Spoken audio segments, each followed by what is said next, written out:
Chittagong board কওমি মাদ্রাসা 2024 বার্ষিক পরীক্ষায় বটিয়াঘাটা 3 জন ছাত্রছাত্রীর কৃতিত্ব অর্জন।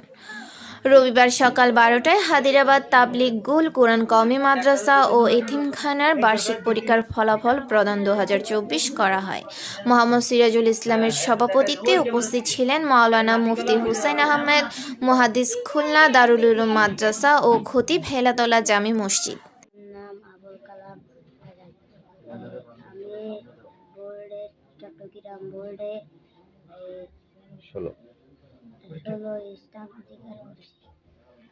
মাওলানা মুফতি নূর আলম, খুলনা বিভাগীয় প্রধান নুরানী তালিমুল কুরআন হাফেজ মোহাম্মদ রফিকুল ইসলাম, মজলিসে সূরা হাদিরাবাদ তাবলিগ গুল কুরআন কওমি মাদ্রাসা ও এতিমখানা মাওলানা খান জাহান আলী, মজলিসে সূরা হাদিরাবাদ তাবলিগ গুল কুরআন কওমি মাদ্রাসা ও এতিমখানা চট্টগ্রাম কওমি বোর্ড 25,000 মাদ্রাসার 7,27,000 ছাত্রছাত্রীর মধ্যে বটিয়াঘাটা উপজেলার 7 নং আমিরপুর ইউনিয়নের হাদিরাবাদ তাবলিগ গুল কুরআন কওমি মাদ্রাসা ও এতিমখানার তৃতীয় শ্রেণীর 19 জন ছাত্রছাত্রীর মধ্যে জিপিএ 5 16 জন, জিপিএ 4 3 জন পেয়ে শতভাগ সাফল্য অর্জন করেছে।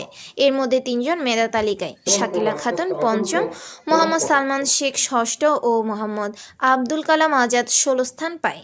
মিজানুর রহমান, ডাক বাংলা টিভি, খুলনা।